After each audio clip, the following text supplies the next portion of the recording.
Lockbox, Chapter 36. The golden yellow aura vanished from the ebony fig which Adam grasped in his hand. The protective halo covering the fig's black skin still hanging between Adam's lips also disappeared. Sara saw the halo's disappearance as it happened. In the blink of an eye, immediately, it was gone from Adam's entire body too, and from the woman's body too, and from all the landscape too. No longer was there a covering, brilliant aura. Sara shook at the sight of the glimmering mist disappearing. The garden paradise vision began to break up. The auric brightness around her turned back into her Roman stola she wore when she first passed through the tomb portal. In an instant, the atmosphere had become foreboding. The blotches and blemishes of time reappeared on her white skin. A tremendous gust of air blew through what remained of the last obliterated image of the garden paradise with tornado force. On the wind, the word Chokma rang out. Then she heard it again, Chokma, this time spoken with a male voice. Another tornado force wind tore the air again, and in a loud clap, a hole appeared in paradise. Sara instinctively ran toward the aperture, and as she ran, she heard the Creator calling out, Adam, Adam, where are you, Adam? Sara's instinctive need to flee pushed her away from the Creator's voice. Death had come in an instant. Paradise died in Adam's garden, in Adam, in the women, in Sara. She intuited it herself in the return. In the day you eat of it, you shall die by death. And as Sara passed through the vision to vision, dream within dream, she could not escape the horrifying realization she had discovered the truth about herself. She had lost connection to life, to the Creator. She had died, just like her mother, Jasmine. Now, in dream vision imagined reconfiguration, Sara had experienced it, saw it, felt it. The breath of life had vanished. The auric clothing had disappeared. Dying had begun in response to death. Neither Adam nor the woman, nor she, any longer shared the protective, life-giving golden breath with the very first cause of life itself. That life which had been preserving every tree, every blade of grass, the sky, the animals in the paradise, the rivers running through it, the first man Adam, the first woman through whom every human being would come, had fled terrestrial creation. Bone from bone and flesh from flesh, and all connected to Adam and the woman, now faced mortality through that one act of rejection. The connection to everlasting life had departed in the instant of Adam's disobedience, his self-elevation. The first man and woman died to life, and Sara ran from their death, from her own dying, as every human being had run and continued to run from their own dying to death.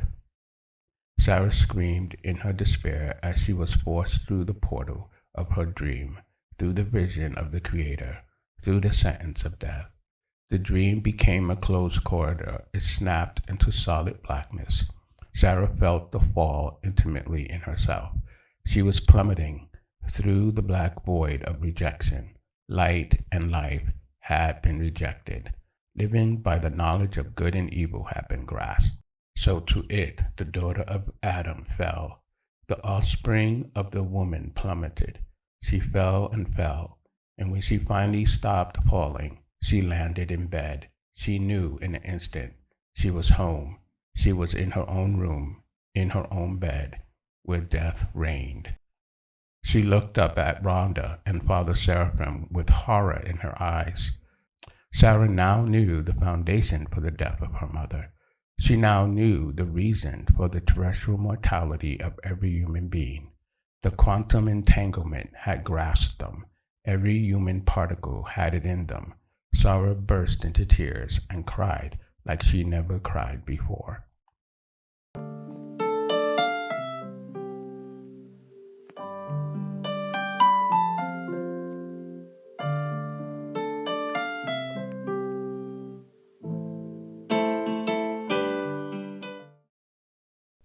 Lockbox, Chapter 37. Sara looked up at Rhonda and Father Seraphim, speechless. Father Seraphim said to her, "Your thoughts, your feelings, your instincts, your intentional and gifted experiences, these are all your puzzle pieces from Eon. The death of the ego is the first step to solving your puzzle." Rhonda smiled at an agitated, teary Sara. She tried to comfort her sobbing friend. "1 hour on the nose. I was getting worried." "OMG, guys." Sarah's dark eyes looked up at the two with a horrified whiteness. She wiped at her tears. "We are in trouble. What I've seen and heard, I was there, in the garden paradise. I saw things and heard things. I experienced everything die." Rhonda had no scaffold for Sarah's emotions. She had never seen her friend so shaken. The Puerto Rican took the only action which seemed appropriate. "Come on, get up." She sat down next to Sara and took her by the hand, pulling Sara to a sitting position. The white hair on Seraphim's head seemed to shine brighter to Sara. She saw him as if looking at an angel, if she believed in them, which she didn't. She reached out to the lanky priest, standing there, silently observing her with his usual pleasant smile. His black priest's casual uniform with its white collar promised understanding of things out of the ordinary. Taking a tissue from Rhonda's hand, Sara dried her tears and steadied herself. "Father," Sara used the appellation of endearment with an ease that surprised her unbelief. "I had a dream vision, and in it the grass was full of life. The grass was so strongly green, and the trees bloomed full of vibrancy. Animals treated each other with real tenderness, from the tallest to the smallest. Waters flowed clear as crystal. It felt like I existed in a painting newly colored, as if the paint was still fresh and the aroma of its freshness undiminished. And I saw them. A man named Adam. He looked like a tan god."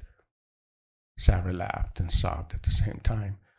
"And he called his friend Woman. That was her name, Woman. And there sat in the middle of this paradise a fig tree." Father Seraphim cut in. "You were at the moment of the fall." He sat on the foot of the bed. "The fall, the fall." Sarah whispered the word to herself. Her fingers touched her lips as if she could taste the word. "The fall." She looked at Father Seraphim. She remembered falling through the black void after the yellow halo went away. Yes, it makes sense to say it that way, because they disobeyed this being whom Adam called Creator and ate the figs from the tree in my dream. And when they did, the yellow light surrounding everyone and everything evaporated. A yellow light evaporated? As the covering. That's what I had. Sarah touched her own body, examined it, her own flesh and bone. She remembered the phrase, flesh and bone. Adam said it to the woman. "You are flesh of my flesh and bone of my bone." Sarah looked longingly at Father Seraphim for a deeper explanation, but she continued. "My Roman stola disappeared when I entered that part of my dream. I had no clothes on. My only protection, clothing, the yellow halo. Then it collapsed. And I was back in the black cavern, back here, home." Father Seraphim weighed Sarah's description. "The fall is when, in the Christian narrative of human history, the first man, Adam, and his companion, you called woman, in biblical nomenclature, Eve, disobeyed God. God warned them not to eat from the tree of the knowledge of good and evil, that they would die if they did. What you saw was their disobedience and the consequences. And the yellow halo which disappeared? Asked Sara. What do you think, Father? Father Seraphim thought for a second. This is not described in the segment of scripture you are referring to. However, what you perceived in the vision or dream had to be a metaphor of life somehow. Yes, I saw the fall of Adam and the woman, agreed Sara. But it affected me too. How? I surmise, began Father Seraphim, in your vision, let's call it that, you displayed the elements of the pre-fall, the Spirit of God in visual form. The yellow aura that made you God mirror is what disappeared. There are many such types of God, the Spirit, in Scripture which don't appear in the story of the fall, such as clouds, uncreated light, which is described as brighter than the sun, or even a dove. The creature in the tree, interjected Sara. He called himself Cherub. He lied to them and said that they would not die by death. The enemy of God and mankind, answered Father Seraphim. He pondered Sara for a moment. It's a wonder. You experienced this event directly. In ordinary circumstances, I would say you dreamed a memory of a story told you in your youth. But Jasmine never told you these stories, never took you to church, never read you the Bible. Never, agreed Sara. She had no clue about these things. How the brain creates conscious sensations, even for lucid dreamers, needs the fuel of memory files. Since you have none, I can only surmise that your experience is primarily a vision. Even the slow penetration of cultural assimilation can explain the concreteness of what you lived. You fell with Adam. We all have. But you experienced it directly in a vision. Rhonda chimed in with amazement in her voice. She visually lost connection to God. Sara questioned her friend, touching her tan-hued skin with tenderness. The comfort she felt, having her friend nearby, could not be more important at this moment. You understand? How can I not? I'm Catholic. Well, as Catholic as most secular Catholics. But I know the story about Adam and Eve and how they ate the forbidden fruit, and that brought death. Yes, offered Father Seraphim. To be clear, she visually saw the first death. Sara inquired. The first death, Father? The loss of the spirit of life. The yellow aura was a physical representation of that spirit, God. That was the first death. Die by death. Die by death, repeated Sara. Yes, that's the first death. The first death was the loss of the spirit of life. I felt it. The aura evaporated, the darkness came. I felt abandoned, ashamed, disconnected. You returned to dying, the death of every descendant of Adam, to then experience physical death. The first death, spiritual. The second death, physical. Rhonda stood up. Wow. She paced a little, considered Father Seraphim and Sara. You two have a lot of work to do. This is way above my head. And it's time for me to go babysit my little brother. I took you an hour. It's now 30 minutes beyond that. She looked at her phone. My mother is texting me like crazy. I will go too, said Father Seraphim. You need to rest. He stopped himself.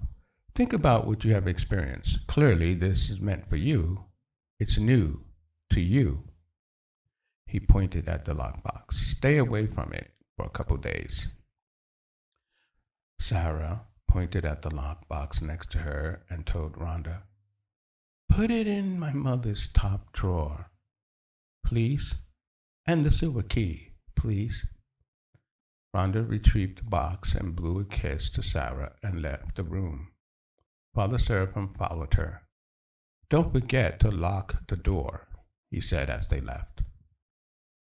Sara sat on the bed until she heard them leave the trailer and the door shut.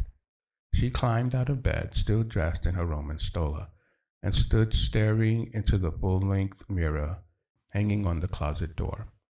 She gazed at her Asian American features, wondering about the yellow aura that covered her new body. She had never thought of her body as a vehicle of death. It had always been a temple of life, proof of life. Now it only offered her doubt. It made her question her destiny. She wore clothes, but she was naked. "I am naked," she said to herself in the mirror. "The living dead."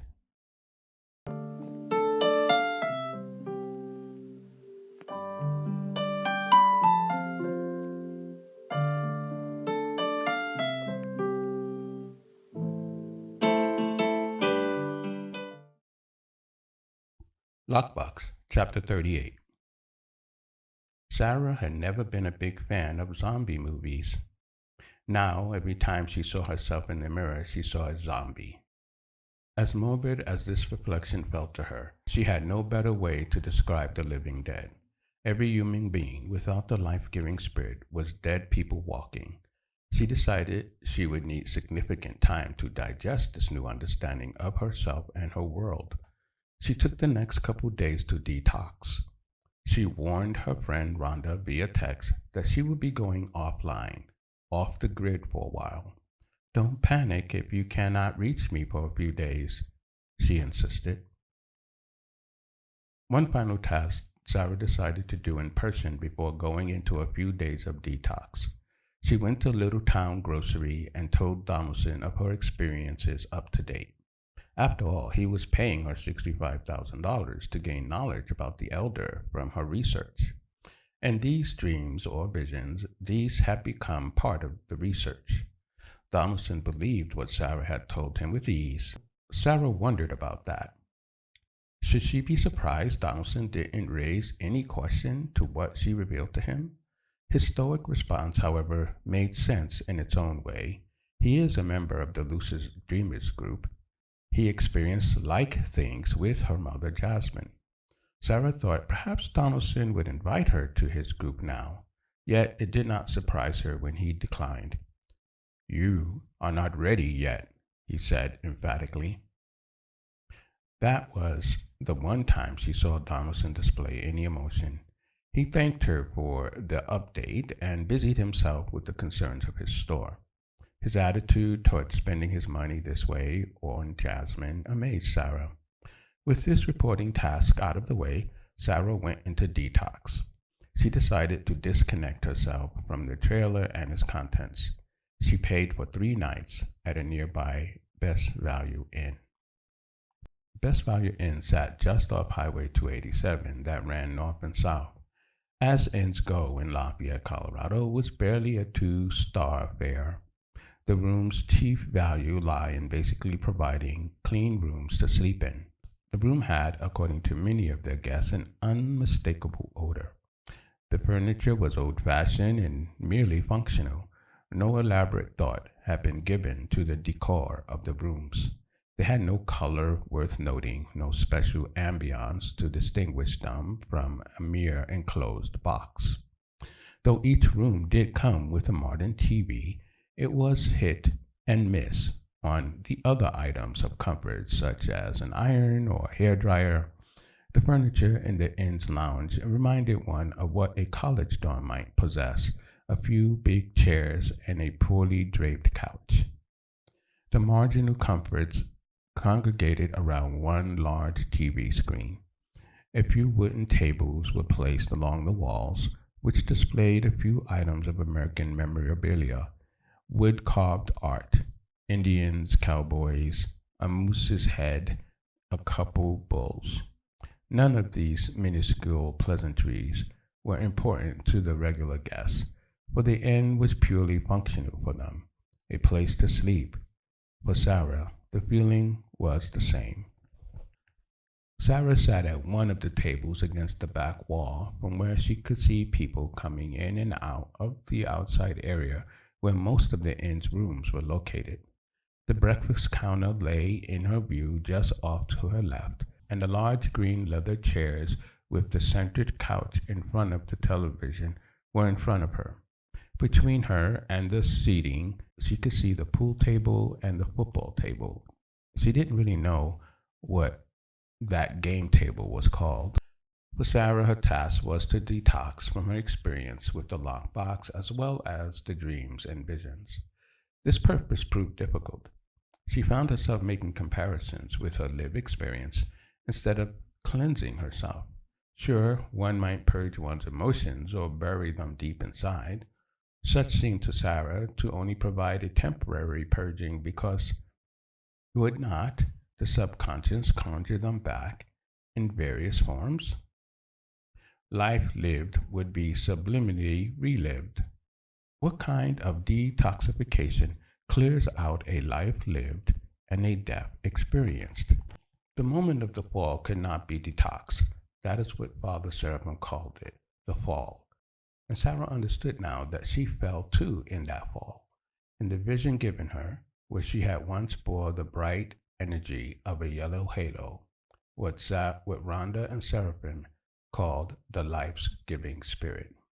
In the vision given her, where she at once bore the bright energy of a yellow halo, Sarah lost what Rhonda and Seraphim called the life-giving spirit. Sarah had lived its departure. She was there to see the death process initiated, the death that brought forth mortality. Everywhere Sarah looked, she now saw the manifestation of the grim reaper of legend, the angel of death. Fall season in Colorado that at one time felt so beautiful to Sarah, with the golden colors of its leaves, the bright reds, the slowly growing bare trees by the rushing waters of the Boulder Creek, had taken on a new gruesome reality. The supposed beauty, it was an illusion.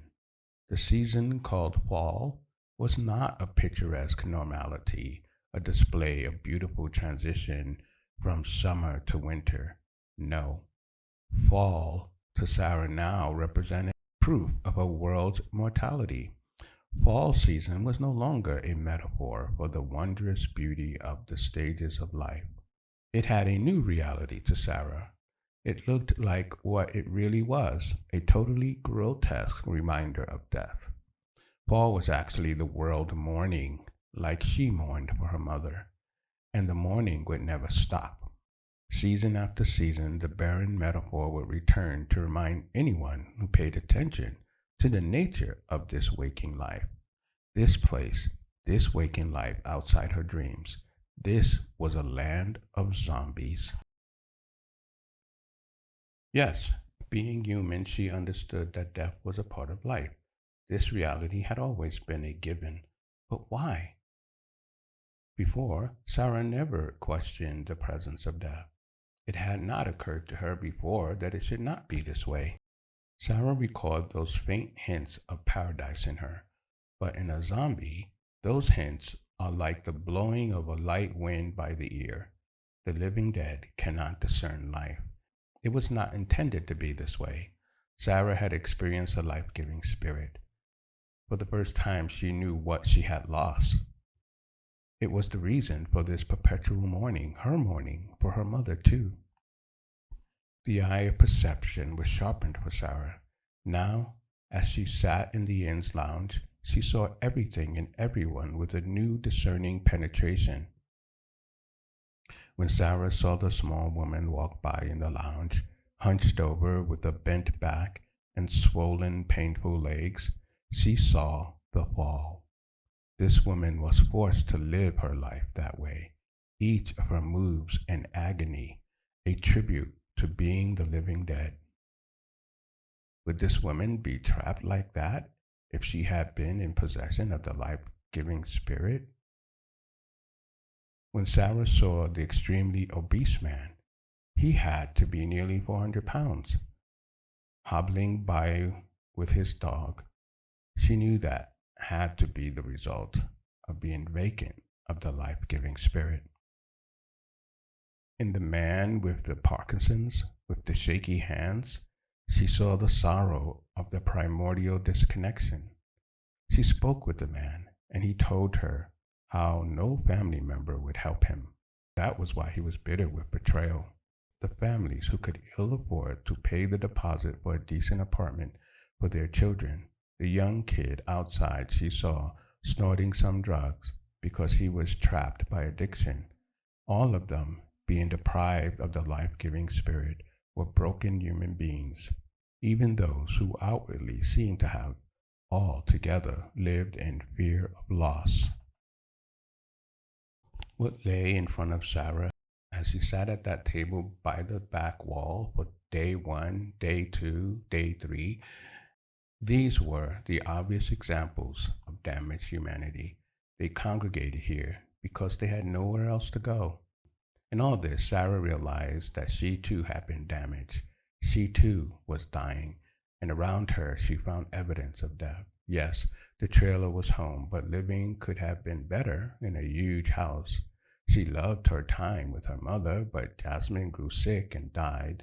She loved her job, but except for Donaldson's sudden infusion of the $65,000 task, she would have struggled on a cashier's salary. Yes, she could have found her way to moments of joy, brief moments of happiness, even with all these lacking realities. The truth remained. Even every joy would be overwhelmed by death in all its preemptive forms. That lurking behind earthly fleeting satisfactions would always be the consequences of the fall. Did she then have the answer to why Jasmine suddenly declined? In a macro sense, she knew now she had the answer. Nevertheless, the macro answer provided little satisfaction. She wanted and needed the micro answer. She still needed to discover the reason for the deadly radiation that took her mother and changed everything. And she still needed to answer the question, who and why the elder? What role did he play in all this? What good was this knowledge of the fall? Knowing this existential fact seemed inadequate, even if she bought into the condemnation she lived in her dream or vision. Still, she needed to know the purpose of this new understanding. On the third day, she called Rhonda. Are you ready to help out again? Rhonda responded. 3 days off didn't deter you from continuing this journey? The morbidity of experiencing the fall directly wasn't enough for you? No. In fact, it inspires me even more. If I no longer have a life giving spirit, if that is the reason I must die, the reason Mother died, I want to know if there's anything I can do about it. Rhonda said, Is there anything you can do about dying? I don't think so. Personally, I would take that silver key, open the lockbox, and be done with it. The easy way out, you mean? Break my promise. It's a promise you made to yourself. It won't hurt anyone else. Yes, it would. It would hurt my self-worth. Besides, Donaldson is paying me to find out about the elder. There is still so much more I need to discover. Okay, sighed Rhonda. Now, you got me. The pay is good enough, I guess, for another round. Mira, I wouldn't be so supportive if this only had to do with helping Donaldson. Your nuance is duly noted. Sarah sounded somber and rejuvenated. Meet me at the trailer tonight.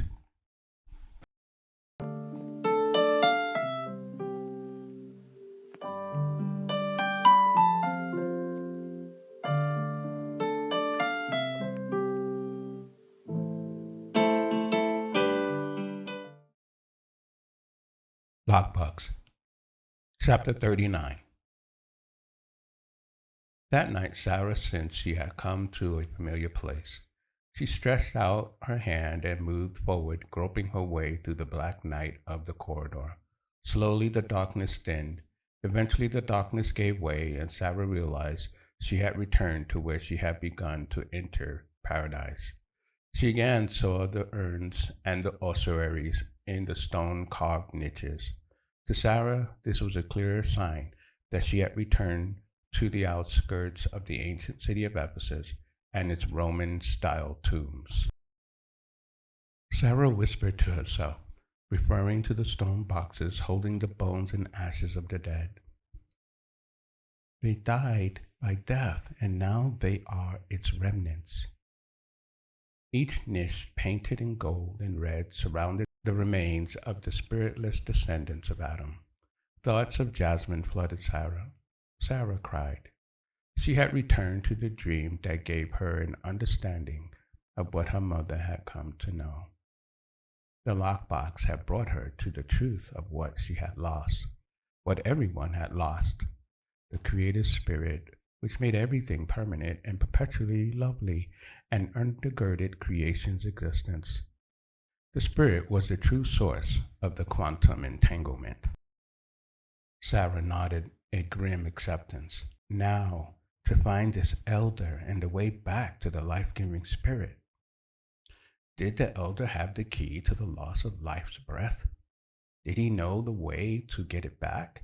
Is that what her mother had been trying to achieve? Sarah exited the archway entrance to the tomb, emerging back on the cobblestone path. She remembered her pouch again, which contained her notepad.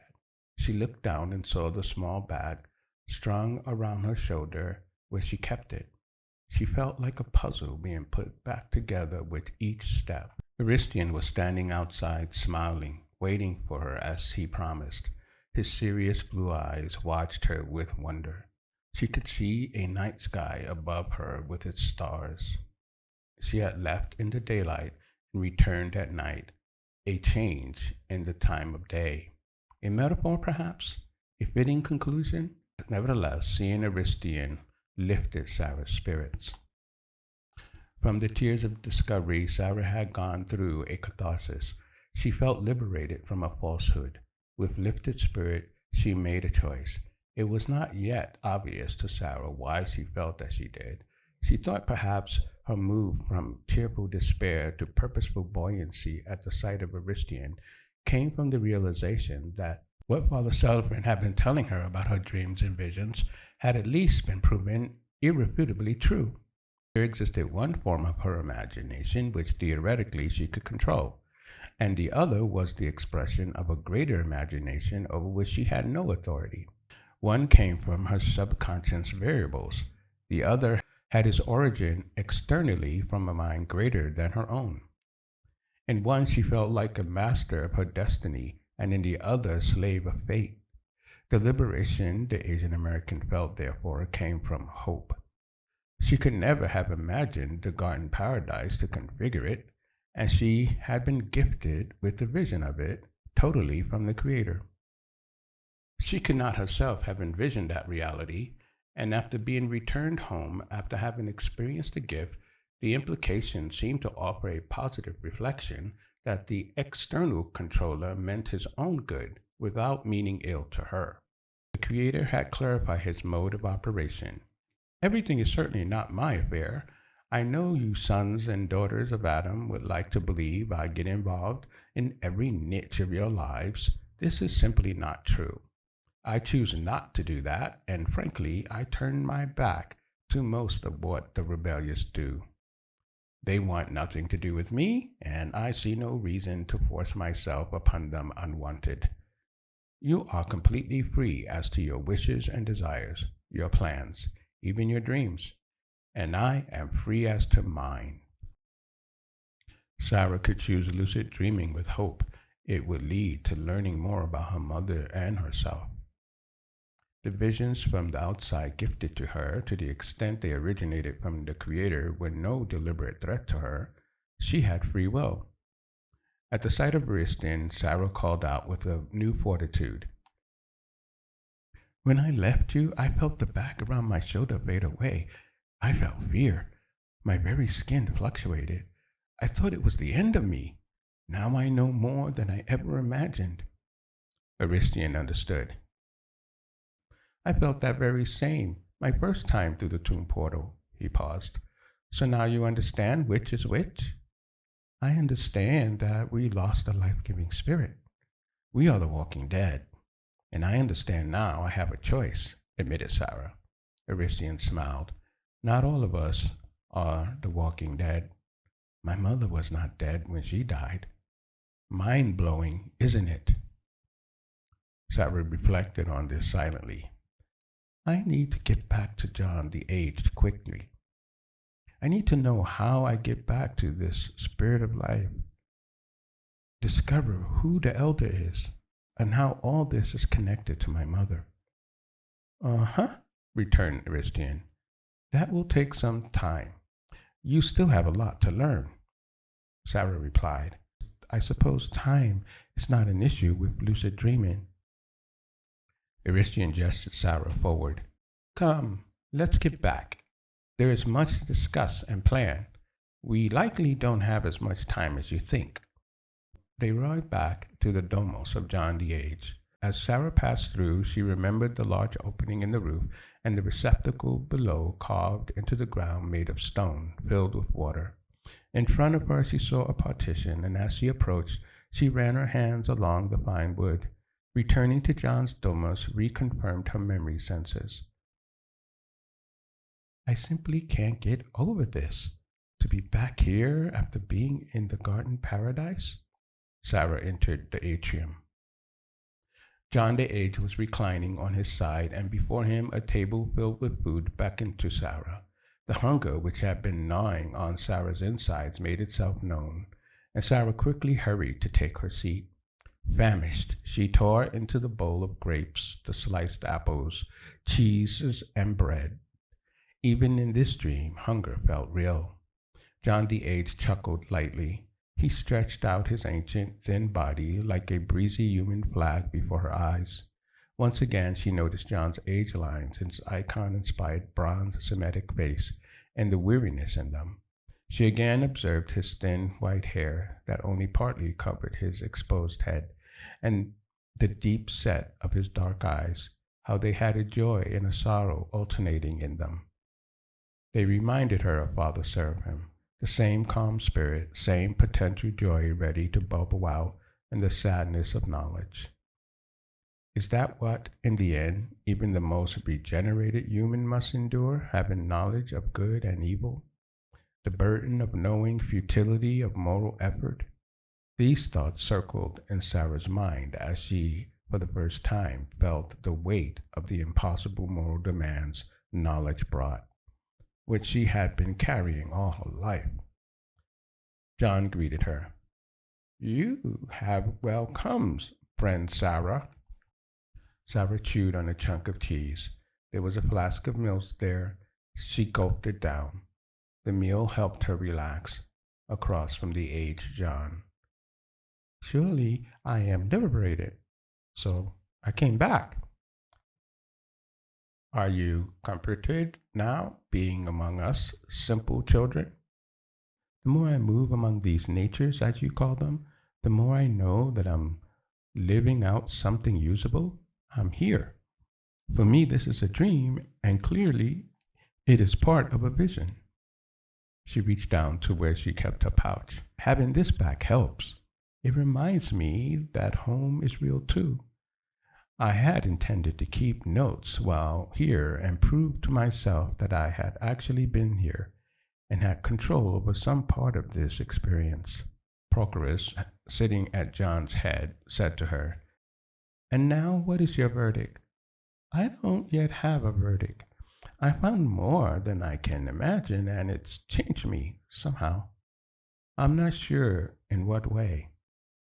Aristian poured Sara another drink out of his amphora, handed her the cup, then reclined near John at his feet. What is missing for you then? The life-giving spirit. I know now what it is. I saw it, visibly, wore it. The three men nodded their understanding. Sara continued. There in the garden, it had a color, a beautiful golden yellow.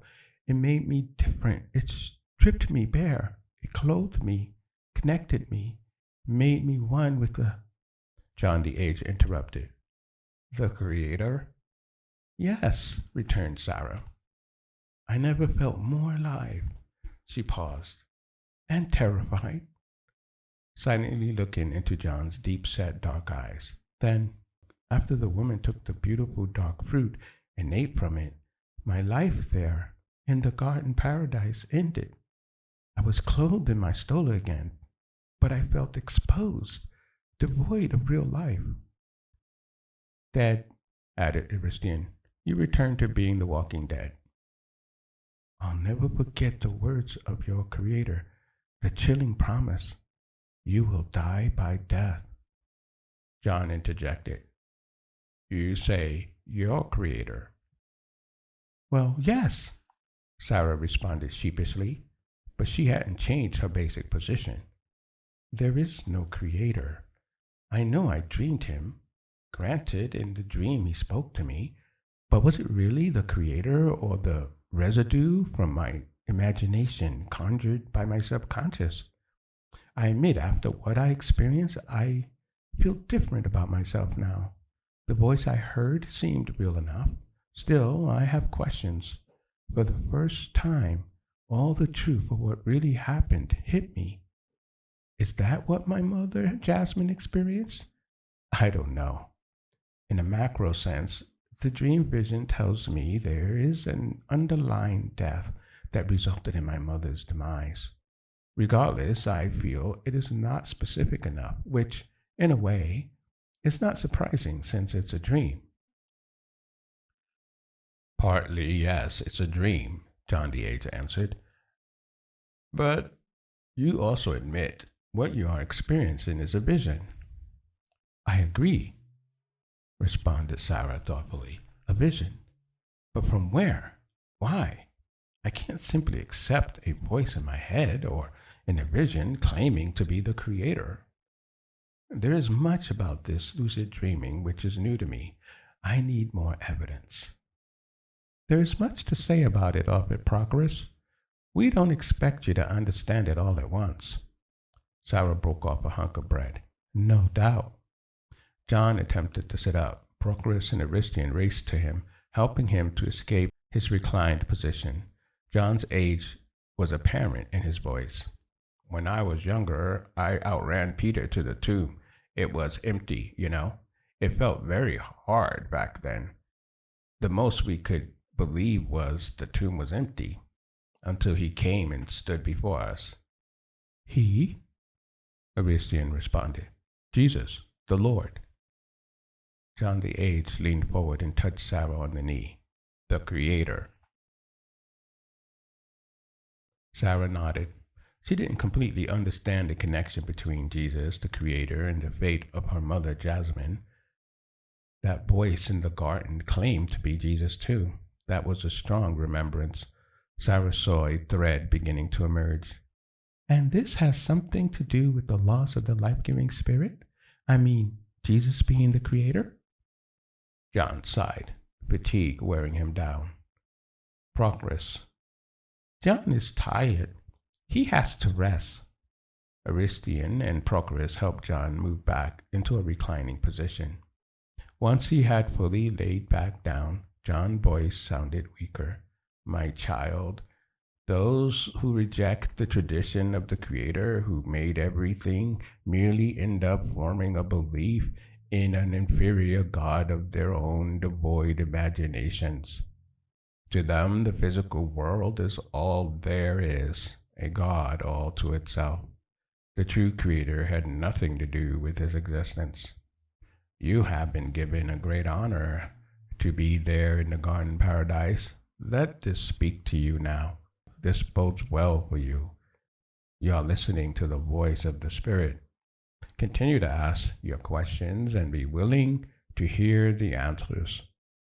It is foolish to ask questions and then refuse the answers. True, the garden paradise was very good, And the golden yellow aura connected everything as the Creator's life-giving spirit, admitted Sara. She twirled a grape in her hand, thinking through the meaning of all this. I should let you rest, she paused. I'm glad to dream all of this again. Before we part for the night, whispered John, consider there will come a time you will either deny the Creator's full humanity found in Jesus or you will accept it. Your visions give you this option. What will you do? Don't answer now. Just consider it. You will be tempted to think Jesus is a mere phantom of your dream, a mere conjure of the subconscious.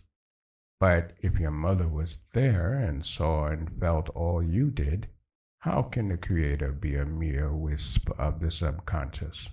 Consider what I am saying when I tell you I saw him alive after physical death. I touched him, flesh and bone. I heard him, just like you heard the Creator in the garden paradise. I touched Jesus. John coughed violently. And the life-giving spirit appeared to us in the form visible to the eye, just like you saw in the garden paradise. A golden fire shaped like a tongue, a white dove glittering in the sun. You will be tempted by your modern age to deny all this because it's given to you in dreams and visions. Sara looked at John seriously. I will remember to keep this in mind. John closed his eyes. Aristian moved to cover John with a blanket. He must sleep now. Sara stood up. Yes, agreed. She turned to walk back to her room. She hesitated thoughtfully. She looked back at the three men. If this dream vision is the tool that made it possible for me to visit Garden Paradise, why should I not consider this dream vision also capable of things malevolent? From my end of things, the experience ended my mother's life. The evidence, whether my experience is good or evil at the moment, remains inconclusive. She shook her head. She walked back to her room, disappearing behind the curtain hanging at its entrance.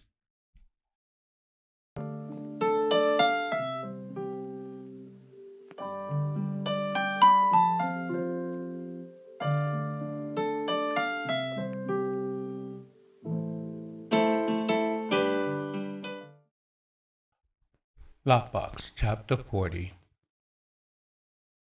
Once asleep in her small room, Sara dreamed within her dream.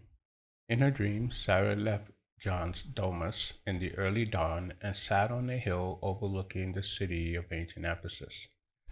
Her dove-white complexion and dark eyes bathed in the early sunlight, a sunbathing treat she rarely allowed herself to bask in. From her high perch, she reconned the paved streets which snaked past squares, baths, and temples to the Roman and Greek gods. The Temple of Artemis dominated the edge of the city. It was surrounded by a huge colonnade of columns on all sides. She could see the Library of Celsus with its ornate facade decorated with statues seemingly washed sandy white in the abundant sun rays. Father Seraphim, configured in her dream, coming up behind her, dressed in his dark priest's casual outfit with its white collar tight at the neck. His form appeared to fluctuate like a hologram transmission beamed in from a distant star. From his viewpoint behind Sara, he engaged her in a conversation. It is a wondrous city, isn't it? Sara looked back. Father, you are in my dream? Are you dreaming? Asked Father. Sara stared at the image of the wavy priest, confused. Unless you are dreaming me, or... Father sat down next to Sara. It's all good. Sara nodded. It is all good, she thought to herself. This was a dream. She could see the lanky frame of Seraphim, but it felt immaterial. A slight breeze brushed at its contours. Maybe this was that part of lucid dreaming she could control. It is a beautiful city, she agreed. I still cannot believe I am having this vision. Yes, she was surprised to see the father in her dream, but his appearance did not concern her. He existed in the file cabinet of her mind, and according to the rules, her subconscious could conjure him like it could any other quantum entangled particle. Father Seraphim said, You mean a dream of this time? That too. Believe it or not, I too am surprised by you dreaming me here, and your mother, Jasmine, when she came to dream herself among us. Among us? Questioned Sara. The dreamed up priest merely flickered. Sara tried to gather her thoughts. They remained elusive in this dream. One moment she saw herself lying on her couch at home, and another saw herself sleeping in the domos. She was thinking of her conversation with Donaldson about how he didn't think she was ready to join his lucid dreamers group. Furthermore, she thought of her conversation with Mr. Diddy, of how he gained possession of the lockboxes that were manufactured in Japan. Everyone is basically an alternative reality, interjected Donaldson, who suddenly appeared in her dream. His large frame stood over the seated Father Seraphim, his physical heft visibly glitching like a broken TV image. What? Sara threw out the question in fear of losing control. You can't be in this dream too. Why not? Said Father Seraphim, throwing the question back at her. What part of you is you? What part of you is off limits in the vast quarters of an eternal consciousness? Sara thought a moment, recollecting everything she had learned from her research. Both Father Seraphim with his metaphysical and Donaldson with his lucid dreaming theories concurred with what Sara understood about quantum physics. If lucid dreamers are aware of their state of consciousness, then she can know herself by focusing on her present state. Sara closed her eyes and tried to focus. Control, she thought to herself. Let me see my waking life. Quantum entanglement said I can do this, run into another of me in a different state of existence. The theory of lucid dream asserted I have the freedom to choose my perception. And as she thought about this to herself, she felt her eyes close, and she realized her body was lying supine on a soft surface. The couch, she thought. I am on my couch. Then Sara turned and looked at Father Seraphim. The part of me lying on my couch is the real me. You two may be from my subconscious, which means your reality is provisional. Having said this, she took control, hanging on to the anchor of her bed, the part of her still in her waking life. She asked, Father, explain to me why you are here in this dream. You created me from your subconscious. True, still, did I have a reason for configuring you here? In your soul, yes. It is for you to discover it. How is this possible? Explain it to me. The immaterial Father Seraphim replied, Consciousness transcends biology.